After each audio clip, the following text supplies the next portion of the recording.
I think I got to 40 and my brain left the building. And now I'm getting close to 50. I think my brain is leaving the country. So this is one of those lovely ideas that came from play. And it's sort of evolved into an idea, or the kernel of an idea for a video. Right, yeah. So the first thing, somebody call a doctor. Need some more coffee. Now, anybody who watches the channel regularly or follows me on Patreon knows that I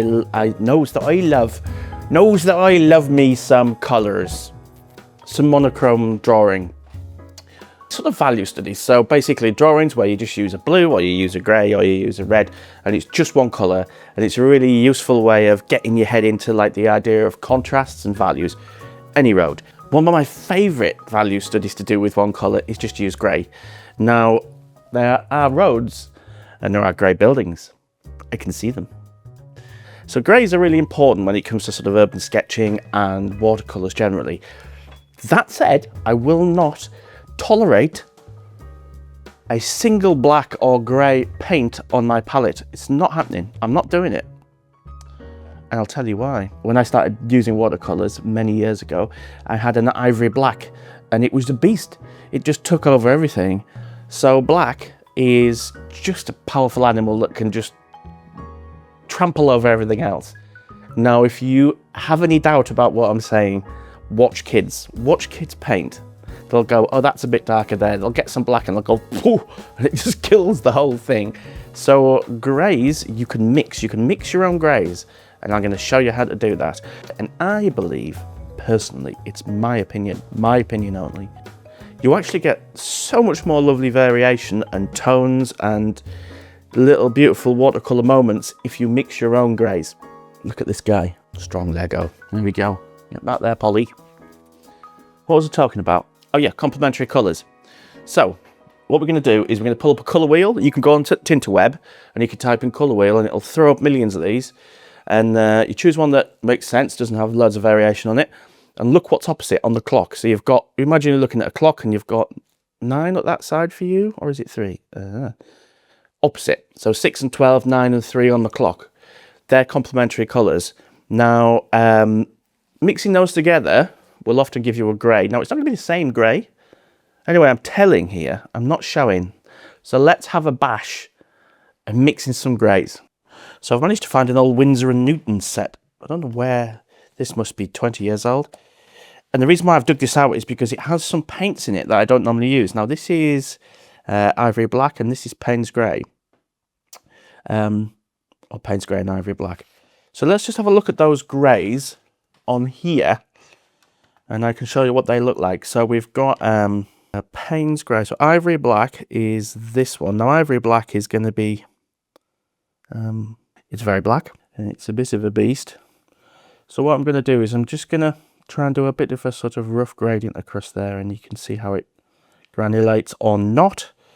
And then I'll just do a really quick block of it here. There we go. Now, the next one is a Payne's Grey. So an Ivory Black doesn't have a lot of colour in it. It's not like a lot of blues, or it doesn't really have a lot of, you know, warm or cold. Whereas Payne's Grey has a little bit of French ultramarine in it normally. So you can see straight away in comparison to that one. And wet my brush and I'll just go and drag a little bit of that out there and you can see how that looks. Again, this isn't fancy swatching, it's just basic swatching really. And then I'll do another block there. You see the colours, the difference in colours there. Now, what I'm going to do now is I'm going to mix some of my own greys. Now, I'm not going to bother with this crazy palette because it isn't what I use nowadays, although there's nothing wrong with Winsor & Newton. So here we have some colours from Deep Deep Light, which is a Latvian watercolour manufacturer. They make beautiful little gems of colour. So here we have a colour from them which is called Bark. Now this is like a burnt sienna, but perhaps more like a Van Dyke brown. It's quite a dark brown. I find it quite similar to sort of Daniel Smith's Van Dyke brown really in terms of how it feels. So we're going to use that brown and I'm going to add in a little bit of French ultramarine here, which is just such a lovely colour. So this is not French ultramarine. So this one is a primary blue. here. And then what I'm going to do is I'm going to do a mixture of those. So I'm going to start at this side. Let's put a little bit more pigment on there. Pull that into the middle. And then a bit more of this primary blue here. And then I'm going to run that into the middle too. There you go. Now, these do make a nice grey, but I'm going to put the blue in first. And then add a little bit of that brown in there. There we go. So I know you probably can't see there. Now what I'm going to do is I'm going to purposely not over mix them and play around with them. I'm going to let them sit on the page because I want to have a look when these are a bit more dried and have a look at the comparison between these different types of greys. So the next one is a French Ultramarine blue here. So this is it takes a bit of time to get activated, this one. There we go. So that's a French Ultramarine. This is, and then we're going to use some raw sienna. Now this is quite a similar colour that a lot of manufacturers obviously use, but these always look beautiful together, I think. So again, we'll do a kind of colour mix. We've got a big bloom in that one, but it doesn't matter. There. And then a little bit of French Ultramarine here. I'll mix those together. Now this is one of my favourite greys. I like this a lot. It's pretty subtle. And obviously when you're mixing something like this up as a grey, the more blue you put it, the cooler it gets. The more raw sienna you put in it, the warmer it gets, because that's obviously a warmer colour than the blue. Okay, so finally we're going to try mixing with the red and the green. Now if they're complementary colours, again you're going to get a mix of grey out of that. I'm going to take some of this Rosso Magenta here, which is a super poppy. Now this is called Forest Pigeon, but it's a very bluey, it's a very, very bluey green. It's absolutely beautiful colour. There we go. Quite a granulating colour as well, that. And then we're going to do the same thing. We're going to swatch those together. And you see that's going to make a lovely grey. So let's do that final mix of those there. So that's the Forest Pigeon. It's more like a Verilion really in terms, not Verilion, Viridium in terms of colours, but, and then we'll add in a little bit of that. I need a bit more of that green. See, this is the thing with mixing, is it takes a while to get the levels right. And the mixture, you get practiced with the mixtures as you go, with like adding in more of this or adding in more of that. So just to go back and remind you of those colours, this one here is bark, but as I say, it's kind of like a burnt umber. This is a primary blue, and then we have raw sienna and ultramarine, or French ultramarine. This is Rosso Magenta, and this is the wonderfully named Forest Pigeon. So that gives us these different greys. So Ivory Black, Payne's grey, and then these mixes 1, 2, 3. Now you can mix greys from lots of colours on your palette. You can mix greys from lots of 3 colours put together, but primarily the grey mixes that I tend to use are the raw sienna, the bark, or burnt umber, and then different blues. And by combining different earth colours like your burnt umbers and raw siennas and different types of blues, you can get hotter or cooler greys. So I tend to favour these greys. Now greys for me are rarely a colour that you put down on their own. It tends to be you combine them with other colours, because greys, pure greys like this or this don't really often occur in nature, and even if they do, you might want to sort of add a bit of interest by mixing some other colours in. Now it's quite nice using Payne's grey for monochrome painting. I do like that, and I have done that previously, but I've also mixed greys for that. I don't use this. I really don't use this for anything. I'll be honest, I just find it flat and it kind of kills things. So let's look at some examples of greys. So here you can see an example of a really quick, just watercolour only piece of art that I had to play with. And in this artwork here, you've got quite a lot of colours. It's quite busy. But what I've got is I've got a lot of these magenta tones, and I've got some not so many earth tones. There's more sort of yellows in this than there is sort of yellow ochres. So here we have some interesting things happening at the bottom, and this is a classic example of letting the watercolours mix around and do their own thing. We've got some magentas in here with these greens, and they're making this lovely grey. So for the grey in the rest of the picture, what I've done is I've taken some of this French ultramarine and I've mixed it with some of this slightly yellow ochre tones that you can see picked up in some of these areas here. Very light raw sienna, and that's given me the grey through here. But this is a really good example of how you can actually use the same colours throughout the whole picture and just combine them in different ways. So here's an example of what is effectively only using sort of 3 or 4 colours really for a picture. So we've got Pyrrole Orange here, which has been mixed with this French Ultramarine Blue to create these greys. So this grey here is made up of this and this colour, and that gives it a bit of a natural colour harmony, and then a couple of sort of pops of colour there. Super quick urban sketch, but I think it's got quite a lot of colour harmony to it. It's quite nice. Same thing again in this one, where I've used this colour and this colour, but in a greater concentration to sort of make the grey here and the grey in the window. So I'm trying to use all the colours within that I'm using in the picture to mix the greys. This is a slightly more complicated example because there's a lot more going on in this one. But in the bottom here, this colour and then the purple will combine and mix to make a grey. So I've not mixed a specific colour and applied this. This is just a couple of different layers here.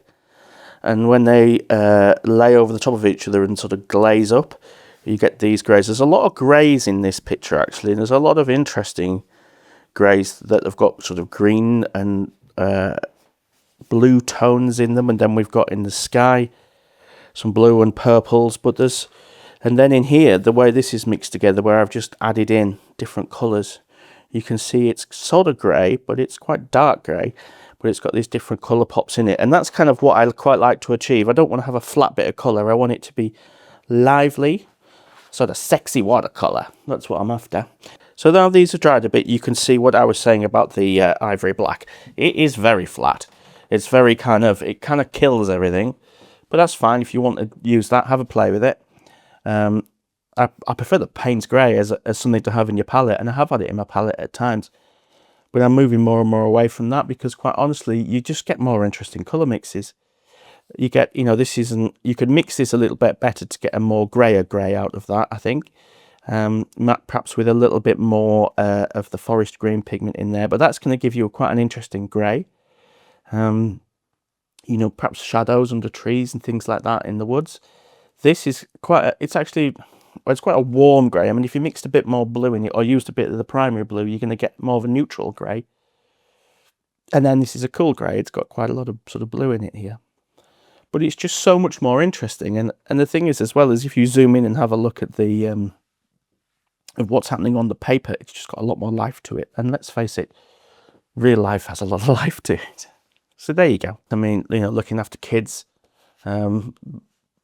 driving, our jobs, we all have responsibilities where we can't screw up and we feel that pressure. But this is play.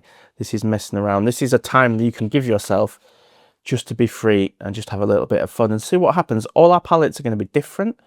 It's really hard for me to say you need to use this colour and this colour because, all colours are going to be different. So think about complementary colours, get an idea of the colour wheel and how it works, and have a play. Right, anyway, so we went on a holiday a while ago to the great US of A, and we did a road trip from Portland all the way down the coast, across the Texas Panhandle, and all the way down to Miami, and we did about 6 weeks, and we stopped off at some amazing places. And one of the places that just blew me away was Monument Valley. Now, we were there when it was snowing, so you had bright poppy blue sky that looked as blue as this parrot here, and then the amazing orange and reds of the rock and the sand, and then this amazing white snow on the ground, and it was just such an amazing colour palette, very alien but beautiful. And looking at these paints on the paper, I got thinking about that. I just want to say thanks to you guys for watching this. Like and subscribe, all that jazz. Channel's growing, could do with a bit of a boost, bit of a kick in the... If you like my videos and you want a little bit more one-to-one contact with me, a bit of feedback on your own artwork, check out my Patreon, where for a small fee you get to get all my videos, full versions, without adverts, extra special stuff, and you can post pictures and I'll give you feedback on them and all that jazz. It's good. It's a nice place. People are kind. So check that out. So for this sketch, I'm going to be using this Manon Sailor Fude fountain pen with a bent nib. You get some nice irregular lines, particularly if you're using it on rough paper. The ink in this pen is platinum carbon black, waterproof ink. So the reference drawing, as you can see here, I haven't included the snow just to keep it simple. This is just a shot of, a part of Monument Valley, one of the mittens, and as you can see, there's a little shadow in there. So I've set a timer for 5 minutes on this one because I actually want to make sure that I keep it as a simple drawing.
End result, as I say, a bit of confusion here. It's vermilion, it's French ultramarine, and the mix, as you can see there, is this wonderful reddy, warm shadow colour there, and that works really well. Now these simple drawings, it's a shame I messed up the swatching at the end, but never mind. These simple drawings, you're probably 10 minutes, 10 minutes, quarter of an hour, and that's the joy of them, and you can just have a play. There's no great pressure. It doesn't have to look anything like the reference picture, as you can see mine doesn't, but if it's got a bit of life, if it's got a bit of sass about it, if it's got a little bit of attitude, as far as I'm concerned, you're winning. But the main thing above all is you enjoy it. You enjoy it, and if it gives you a bit of joy, then fabulous. We're winning, aren't we? So I hope you guys enjoyed that. It's a really super simple example of just how minimal colours you can do so much with. But it's also a really great way to learn about your watercolours. So try mixing some greys. Just let me know what you think about Payne's grey. Some people love it. Not a big fan myself, but everyone's different. But that's the great thing about art, is there's no right way to do stuff. There's just the way I like to do it and the way you like to do it. So let me know in the comments what you think about Payne's greys and Ivory Blacks and things like that. Well, thanks for stopping by again, and we'll see you next time. Bye bye.